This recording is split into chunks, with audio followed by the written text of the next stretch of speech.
Hello everyone, welcome to texture with.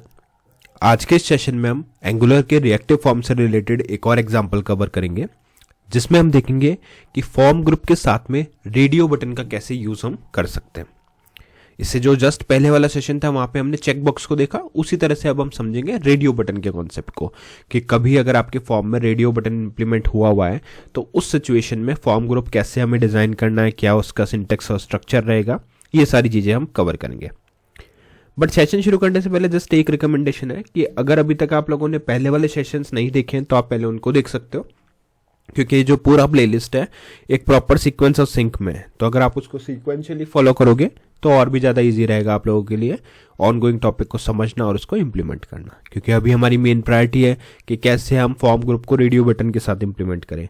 But उससे पहले आपको पता होना चाहिए रेडियो बटन क्या होता है, रिएक्टिव फॉर्म क्या होता है, फॉर्म ग्रुप क्या होता है, तो बहुत ईजी वे में आप अब वाली चीज़ों को अडॉप्ट कर पाओगे। ठीक है, तो अभी आप देख रहे हो यहाँ पे हम हैं ऐप, और इसके लिए आप लोग एक काम कर सकते हो, टेक्सचर में डिजिटल कोर्स बुक को भी रेफर कर सकते हो जो फ्रीली अवेलेबल है आपके डिस्क्रिप्शन बॉक्स पे। वहाँ पे आपको more than 3000 plus free resources मिलेंगे जो अवेलेबल है हिंदी और इंग्लिश दोनों लैंग्वेजेस में अंदर। तो जैसा भी आपका रिक्वायरमेंट हो उस अकॉर्डिंग आप कंटेंट को कंज्यूम कर सकते हो विदाउट किसी लैंग्वेज बैरियर के। ठीक है, तो अभी हम स्टार्ट करते हैं। देखो यहाँ पे हमें app.component.html फाइल में, जिसमें हमने एक मेन हेडिंग डाली हुई है angular course by texture with, और उसके बाद में लिखा हुआ है reactive form in angular form group with radio button, जो आज का हमारा मेन टॉपिक का हेडिंग है। फिर हमने यहाँ पे दो हॉरिजॉन्टल रोज ऐड किए हैं। ये हॉरिजॉन्टल रोज हमें हेल्प करेगी सेपरेट करने में एक्चुअल हेडिंग को फॉर्म से। ठीक है, अब इन दोनों हॉरिजॉन्टल रोज के बीच में हम क्या करेंगे, हमारा पूरा फॉर्म जो है वो डिजाइन करेंगे। तो उसके लिए कुछ प्री रिक्विजिट है, जैसे हमें रिएक्टिव फॉर्म से एक्टिव मॉड्यूल को इंपोर्ट करना पड़ेगा और कुछ वेरिएबल्स बनाने पड़ेंगे और फिर उनका हम यूज़ करेंगे। करेक्ट, तो रिक्वायरमेंट के अकॉर्डिंग वो सब चीज़ें ऐड करते हैं, और रिक्वायरमेंट बिल्कुल सिंपल सा एक सिंपल फॉर्म क्रिएट करेंगे जिसमें हम अभी के लिए एक ही रेडियो बटन रखेंगे, जिससे कि आपका पूरा फोकस रेडियो बटन के कॉन्सेप्ट पे रहो। बट अदरवाइज आप क्या कर सकते हो, काफ़ी सारे टाइप के इनपुट बना सकते हो। जैसे लास्ट सेशन में हमने चेक बॉक्स देखा, तो आप चेक बॉक्स बना सकते हो, नॉर्मल इनपुट फील्ड बना सकते हो। वो डिपेंड करता है आपकी रिक्वायरमेंट पे कि क्या आपकी रिक्वायरमेंट है। ठीक है, तो यहाँ तक क्लियर है। अब हमें क्या करना है, सिंपली यहाँ पे एक जो चेक बॉक्स जो रेडियो बटन बनाना है उसके अकॉर्डिंग प्री रिक्विजिट डिफाइन करने हैं। तो उसके लिए जाएंगे app.component.ts फाइल पे, यहाँ पर जाके हम वो सारी चीज़ें मेंशन कर देंगे। जैसे सबसे पहले हमें चाहिए रिएक्टिव फॉर्म मॉड्यूल। ठीक है, तो रिएक्टिव फॉर्म मॉड्यूल हमने यहाँ डाल दिया जो अब इंपोर्ट हो चुका है। इसे इंपोर्ट करने के बाद इसको एक्सपेंड करना है, और एक्सपेंड करके आपको यहाँ पर लिखना है यूजर फॉर्म। ठीक है, ये यूजर फॉर्म क्या रहेगा, हमारा वेरिएबल रहेगा। तो यहाँ लिखते हैं फॉर्म ग्रुप। ठीक है, फिर ओपनिंग क्लोजिंग पैरेंथेसिस, उसके अंदर ओपनिंग क्लोजिंग कर्ली ब्रेसेस, और इस कर्ली ब्रेसेस के अंदर हम हमारा पहला रेडियो बटन का जो है वो यूजर कंट्रोल डिफाइन करेंगे, फॉर्म कंट्रोल।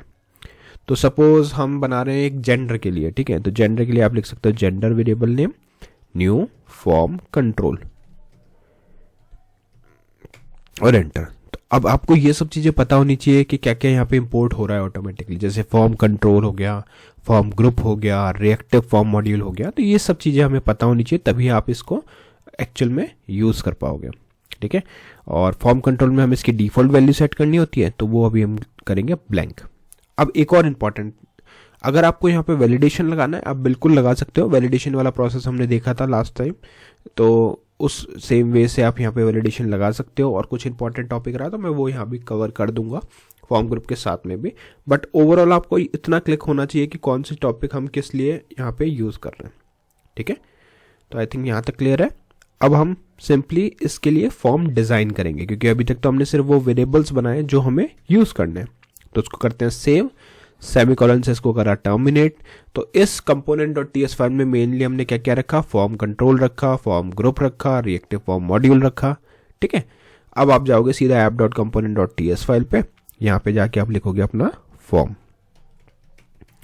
अब फॉर्म लिखा तो फॉर्म का यहाँ पे हम डिफाइन कर देंगे इसका टाइप, मतलब फॉर्म ग्रुप डिफाइन करेंगे। तो यहाँ लिखेंगे फॉर्म ग्रुप, और ये वाला फॉर्म ग्रुप आप ब्रैकेट वाला लोगे, और इसके अंदर आपका जो भी फॉर्म ग्रुप का नेम है, हमारा फॉर्म ग्रुप का name I think user data है, यूजर फॉर्म। तो यूजर फॉर्म ही हम यहाँ पे लिखेंगे यूजर फॉर्म। एक चीज़ और कर सकते हैं, यहाँ पे हम बटन भी बना सकते हैं। तो उस बटन के लिए एक मेथड बना देते हैं सेंड डेटा नेम से। इसमें कुछ नहीं, बस एक कंसोल में हम मैसेज प्रिंट करा लेंगे। तो कंसोल डॉट लॉग और यहाँ पे लिखेंगे this dot user form dot value. तो ये क्या करेगा, उसकी वैल्यू को बता देगा। बस इतना सिंपल सा एक फॉर्म है, सेमीकोलन से टर्मिनेट कर दिया। अब यहाँ पे हम इसको सबमिट करेंगे, तो ng सबमिट लिख लेते हैं और यहाँ पे लिख देते हैं हमारा मेथड का नेम। तो मेथड का नेम क्या है, send data opening closing parenthesis. फिर उसके बाद में यहाँ पे आप इनपुट लेंगे। सबसे पहले एक लेबल बना लेते हैं और लेबल में लिख देंगे हम जेंडर। ठीक है, रेडियो बटन में डाल दिया हमने जेंडर। अब इसके बाद में आपको क्या करना है, जो भी आपको, जैसे अब जेंडर या तो ऐसे रख सकते हो या फिर आप सिंपली मेल फीमेल इस तरह से भी लिख सकते हो। तो यहाँ पे लिखते हैं मेल। अब एक इनपुट फील्ड बना लेंगे हम और इस इनपुट फील्ड के अंदर हम डिफाइन करेंगे अपने इनपुट को। जैसे मैं यहाँ पे रखता हूँ टाइप में हम डाल देते हैं रेडियो और फिर हम लिखेंगे वैल्यू में आ जाएगा मेल। ठीक है, फिर आप लिखोगे फॉर्म कंट्रोल नेम, तो यहाँ आ जाएगा फॉर्म कंट्रोल नेम और फॉर्म कंट्रोल नेम में हमारा आ जाएगा यहाँ पे जेंडर, जो हमने डिफाइन किया है ऑलरेडी। बस आपको ये मेक श्योर करना है कि सेम केस में आप लिखो, अदरवाइज वो एरर देगा। तो जेंडर हमने लिया, यहाँ हमने डाल दिया जेंडर और इतना सफिशिएंट है। एक काम करते हैं, इतना रन करके देखते हैं, फिर बाकी का अपन इम्प्लीमेंट करेंगे। तो ng सर्व हाइफन ओपन एंटर। जैसे यहाँ पे एंटर करोगे कुछ सेकंड बाद में वो आपको स्क्रीन पे आउटपुट ला के देगा और उस आउटपुट को फिर हम वेरीफाई करेंगे।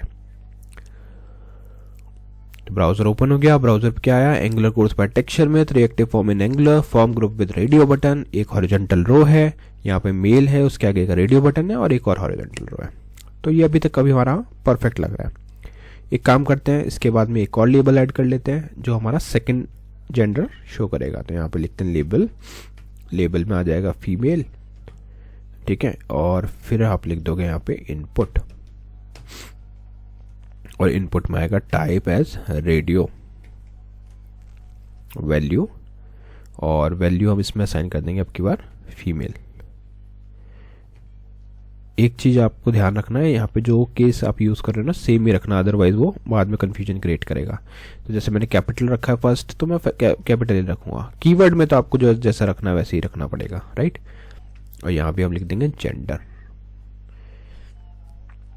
ठीक है, इसको करते हैं सेव और इसके बाद में आपने लेबल डाल ही दिया। एक हम बनाएंगे बटन से तो सबमिट करेंगे फॉर्म को। तो यहाँ पे लिख देते हैं सबमिट और या यहाँ आप लिखो सेंड डेटा, जिससे कि आपको कंफ्यूजन ना हो कि सबमिट कहाँ लिखना है। और यहाँ लिखता हूँ मैं सेंड डेटा। ठीक है, और टाइप में लिखता हूँ सबमिट, जिससे कि थोड़ा सा क्लियर रहे। तो यहाँ पे आपको लिखना पड़ेगा टाइप और यहाँ आ जाएगा सबमिट। परफेक्ट, यहाँ तक सब क्लियर है। इसको करते हैं सेव और एग्जीक्यूट करके देखते हैं आउटपुट क्या आ रहा है। देखो मेल फीमेल आ रहा है हमारे पास। या फिर आप एक काम और कर सकते हो, जस्ट इससे पहले एक और लेबल डाल देते हैं हम और यहाँ लिखते हैं प्लीज सेलेक्ट जेंडर। ये क्या करेगा, ये बस यूजर को एक आइडिया देगा कि हमें सेलेक्ट करना है। तो कुछ इस तरह से अब हमारा प्रॉपर दिख रहा है, please select gender male female send button. अब एक काम करते हैं, राइट क्लिक करते हैं, इंस्पेक्ट पे जाते हैं, कंसोल पे जाते हैं, कोई एरर नहीं है। अब जैसे सपोज यूजर ने सेलेक्ट किया मेल सेलेक्ट करने के बाद यूजर ने किया सेंड डेटा।